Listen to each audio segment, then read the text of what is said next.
Okay, a few examples of macro questions linked to the global unit. To what extent does the theory of comparative advantage explain increased globalization over the past 40 years, and to evaluate whether globalization has been beneficial for both developed and developing countries? The theory of comparative advantage, for that question you'd probably want to define comparative advantage as the lowest relative opportunity cost.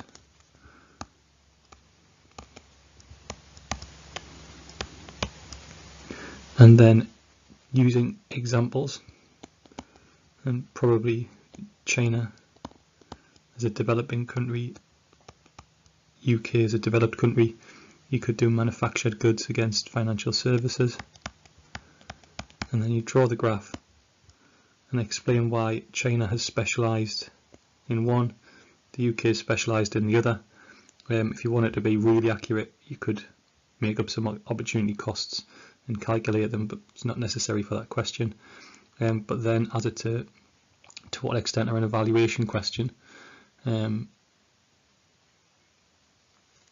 need an opposite side. So the opposite side could be free trade zones or free trade areas such as the EU, and then looking at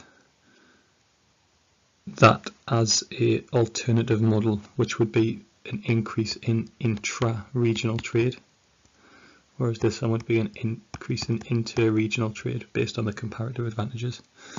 In terms of whether globalization has been beneficial for both developed and developing countries. Now it's nice that they've put that in there because it gives you kind of a way to link it into the evaluation, and the evaluation for the kind of scope is that the less economically developed countries, if they have benefited, they've benefited less than the developed countries. So they have grown, and some of them have grown quite rapidly, China for example, but Africa hasn't developed as quickly, South America to an extent, or you could look at it in terms of some developing countries. So the BRICS and the mints have benefited from this, but you could say that depends upon other factors. So they tend to have stronger governments, they tend to have less corruption. China has a government intervention approach, so you could say that it depends upon development policies that come from trade, or how you control trade. And because the question is essentially, if it's globalization, is about what are the benefits of free trade,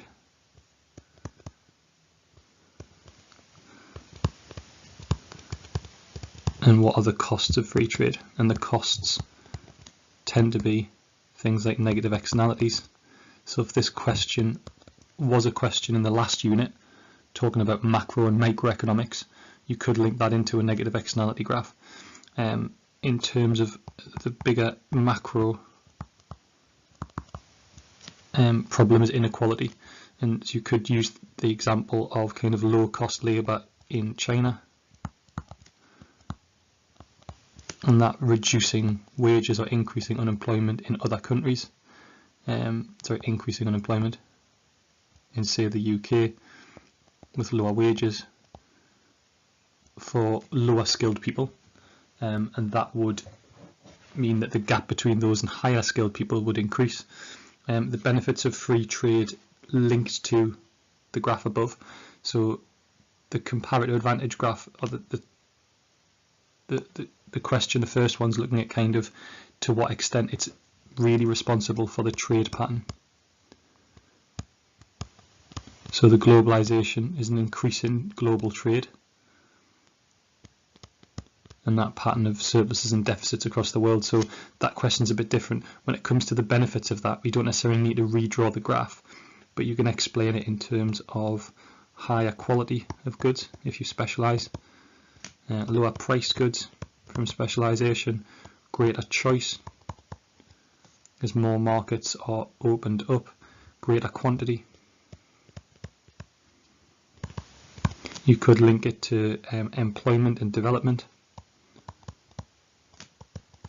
as countries gain jobs in other sectors and kind of increases in standard of living for the people within those countries. The next couple of questions. The first one, Argentina's terms of trade worsened by 13%, while from November to December 2012, Taiwan's terms of trade improved. Assess the factors that cause a worsening of a country's terms of trade. So you're applying this to Argentina. So the 13% fall in itself is just an A. The definition for terms of trade is the relative price of imports to exports.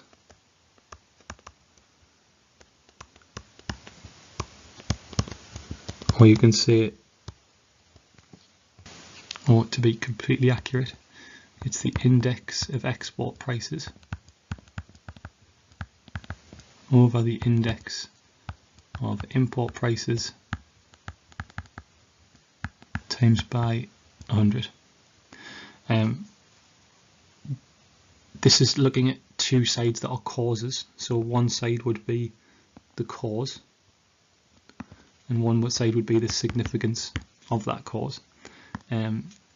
So if you're looking at this, it's either going to be the price of exports have gone down, or the price of imports have gone up. One effect that would have that would be a strong currency. Another effect of that in terms of the price of exports going down would be an increase in productivity. Similar effect on prices, on input prices, would be a fall in the inflation rate, or deflation, or disinflation, which would, all other things being equal, put down the price of exports. It could be supply shocks, so oil prices going up, or a war in another country, or a poor harvest would increase the price of imports. When it comes to significance, you could look at it in terms of which ones might be short-term or temporary changes, and which ones might be long-term or permanent changes. So you might say that a supply shock in terms of imports might only be temporary, and then that could change in the longer term. You might again say the same for a currency, that the strengthening of a currency would make the imports more expensive and the exports cheaper. So actually the trade balance might worsen, and then that might lead to a weaker pound in the long term. So the significance, or the wee steps used to evaluate the causes in themselves. The second question looks at Taiwan as the example here, and it's talking about the effects of a significant improvement in the country's terms of trade on achievement of its macroeconomic objectives. Now there's a link, but it's not a 100% link, that in theory, if your terms of trade improve, all other things being equal, so the volume of exports and imports stays the same, then the value of your exports will increase, the value of your imports would decrease, and then you would improve your trade balance as well on the balance of payments. And looking at those effects, you could then, as an analysis chain, link an improving balance of payments in terms of a rise in aggregate demand. And as the rise in aggregate demand happens, economic growth happens, reduction in unemployment, and potentially a little reference to the inflation rate increasing.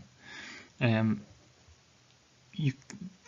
kind of benefits and costs of the higher inflation rate can be one way in which you kind of do the two sides here. So the kind of beneficial effects of that, but potentially an inflationary effect of that as well.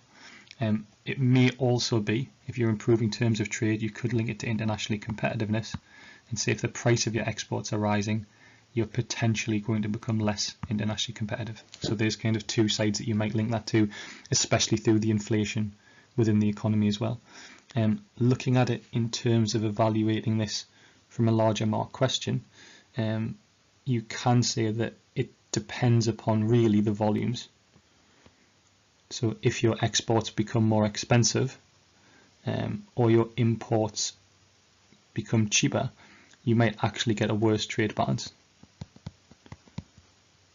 and especially if the demand for those are elastic. So elasticities is a good way to evaluate that question, to link the volume rather than just the price. Okay. The last couple of questions discuss the likely cause of income inequality between countries of your choice. So when it comes to countries, be careful. Just the reference being that if it's education, that there is maybe a higher literacy rate in a developed country than a less economically developed country. You could say again the healthcare would be poorer. You could talk about lack of property rights and link that into wealth. So it's hard for poor people within developing countries to own property, and their wealth would deteriorate. You could talk about poor financial institutions and a lack of savings. Again, as it's a cause question, we just want some kind of significance things within there. So you could talk about wealth being a significant one, as that can be kind of passed on through generations. You could talk about education being a long-term one as well, as it's going to take time for the next generation to be educated. If it's to do with taxes, they are going to be things that you can change in the shorter term. Evaluate the economic impact of a significant decrease in income inequality. A good way to do this is to link it into the marginal propensity to save and to consume, or the average propensity to save and consume. Because if you take money from the rich and they have a high propensity to save, then that money may not have been injected into the economy anyway. It would have potentially leaked out. And if you give it to people on lower incomes and they have a high propensity to consume, then you can analyse it as the effect of an increase in aggregate demand. And also, as the savings rate's gone down, and this is a way to evaluate it, it's likely that there'll be multipliers, or the multiplier will increase as well. So progressive taxing, even though tax is a leakage in itself, if the effect on savings is greater, you may increase the multiplier. And then if you're looking at the impacts, you've got economic growth. Within that, you've got increasing employment, you've got increasing consumption, increasing aggregate demand, potentially some inflation.